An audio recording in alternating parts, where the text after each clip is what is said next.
मित्रों नमस्कार। मैं हूं राकेश कुमार। आप देख रहे हैं मत अभिमत। मित्रों, आज है 13 अगस्त और 16 अगस्त से राजस्व एवं भूमि सुधार विभाग का राजस्व महाअभियान शुरू होने वाला है। लेकिन लगता यह है कि इस अभियान के शुरू होने के पहले ही इस पर ग्रहण लग गया है। ग्रहण इसलिए कि जो कर्मी हैं, जो कर्मचारी हैं, वो हड़ताल पर चले गए हैं। 11 तारीख से सांकेतिक हड़ताल पर गए हैं, जो 14 तारीख तक काली पट्टी लगाकर काम कर रहे हैं दिखावे का, कर नहीं रहे हैं। और यह भी कहा है कि अगर मांगें पूरी नहीं होती हैं, उस स्थिति में 16 तारीख से पटना में बेमियादी हड़ताल मतलब अनिश्चितकालीन हड़ताल करेंगे। अब इसमें कौन कौन लोग हैं, इसको जरा देखने की ज़रूरत है। इस हड़ताल में कानूनगो, अमीन, शिविर प्रभारी सहित बहुत से ऐसे लोग हैं जो सीधे भूमि सर्वेक्षण से जुड़े हुए थे। अब इनकी मांगे क्या हैं, इस पर भी ज़रा नज़र दौड़ा लें। इनकी मांगे हैं कि सबसे पहले तो उनको अस्थाई नियुक्ति दी जाए, बेहतर वेतनमान दिया जाए, काम करने का कंडीशन जो होता है उसको सुधारा जाए। ईपीएफओ की बात आई कि सरकार भी उनके भविष्य निधि में सरकार अपना सहयोग, अपना योगदान दे। वेतनमान की बात अगर करें तो ये कहा गया कि कानूनगो और अमीन को जेई के बराबर मतलब जूनियर इंजीनियर के बराबर वेतनमान मिलना चाहिए। वहीं जो लिपिक हैं उनको यूडीसी के बराबर वेतनमान मिलना चाहिए। तो ये उनकी मांगे हैं। अब इसको लेकर हड़ताल चल रहा है। अभी तक रास्ते पर आता दिख नहीं रहा है। 14 तारीख मतलब कल तक अगर कुछ समझौता नहीं हुआ तो 15 तारीख को आप जानते हैं कि स्वतंत्रता दिवस है। उस दिन कुछ काम होगा नहीं, क्योंकि राष्ट्रीय पर्व है। इस पर सारे लोग उसी में इंगेज्ड होंगे, सारे लोग। और इसीलिए मुझे लगता है कि कर्मचारियों ने 14 तक का सांकेतिक हड़ताल किया है। 15 को बाज़ाब्ता इस राष्ट्रीय पर्व में सारे लोग शामिल होंगे और फिर 16 तारीख से वो बेमियादी हड़ताल पर चले जाएंगे। अब 16 से अगर वो बेमियादी हड़ताल पर चले जाते हैं तो आपको क्या लगता है, क्या यह राजस्व महाअभियान का ग्रहण नहीं कहा जाएगा? निश्चित रूप से, क्योंकि 16 तारीख के बाद घर घर सर्वे के लोगों को मतलब राजस्व विभाग के लोगों को, हालांकि इसमें विभाग ने कई विभाग के लोगों को भी जोड़ा है। जैसे विकास मित्रों की बात की गई है, ये जो जीविका दीदियाँ होती हैं उनका भी मदद लेने की बात कही गई है। पंचायती राज के लोग भी होंगे। अब कृषि विभाग से भी ये निवेदन किया गया है राजस्व विभाग द्वारा कि वह भी जो किसान सलाहकार हैं उनको इस अभियान में जोड़ें। मतलब कि सामूहिक रूप से कई विभागों का सहयोग राजस्व विभाग ने लेने का प्रयास किया है।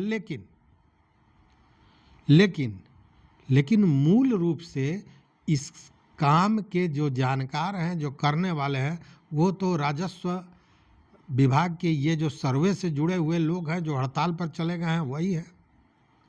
उस स्थिति में क्या घर घर जाकर जमाबंदी का जो पत्र देना है वो दिया जा सकेगा? अगर दिया भी जा सके, अन्य लोगों द्वारा भी दिया जाता है, तो वो जो शिकायतें कर रहे हैं, परेशानियां उनके पास हैं, जिस सेवा के सुधार के लिए वो उस पर लिख रहे हैं, तो जिसको राजस्व की जानकारी नहीं है वो कैसे उसमें सुधार कर पाएगा? मतलब शिविर में कौन से कागजात लेने हैं, क्या लेने हैं, वो कैसे कर पाएगा? मतलब मूल रूप से आपको ये कहें कि इस पर गहरा असर पड़ेगा। और इसीलिए मैंने कहा है कि महाअभियान पर ग्रहण की स्थिति बनी हुई है। एक दूसरा मामला यह है कि इस अभियान के लिए समय सीमा को निर्धारित किया गया है 16 अगस्त से 20 सितंबर तक। अगर यह स्थिति बनी रही तो यह समय सीमा भी बढ़ानी पड़ सकती है या इस पर असर पड़ सकता है इस हड़ताल का। उसके अलावा देखिए, जमाबंदी सुधार का मामला है, बंटवारा नामांतरण का मामला है, और जो छूटी हुई जमाबंदियों का मामला है, या इसको जो कंप्यूटरीकृत करना है इसका मामला है। इन सारे चीज़ों में देरी होगी। जो लक्ष्य रखा गया है वो लक्ष्य प्राप्त नहीं किया जा सकेगा।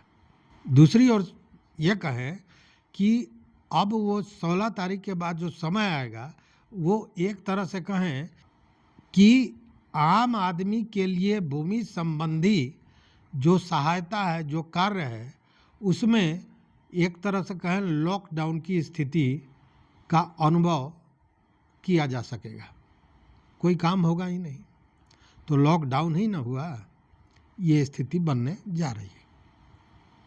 अब देखना है कि सरकार किस कदर इन चीज़ों को सब, हालांकि देखिए सरकार ये चाहे कि हर स्थिति में इस मामले को निपटा लिया जाए। निपटा इसलिए लिया जाए कि अगर ये हड़ताल समाप्त नहीं होता है उस स्थिति में जानो ही बात है कि यह जो अभियान है वो सही ढंग से नहीं चल पाएगा और उसका असर जो नीतीश कुमार का या बिहार सरकार का ड्रीम प्रोजेक्ट है सर्वे करना, उस पर पड़ना है, चूँकि उसी का अंश मैं मान रहा हूँ।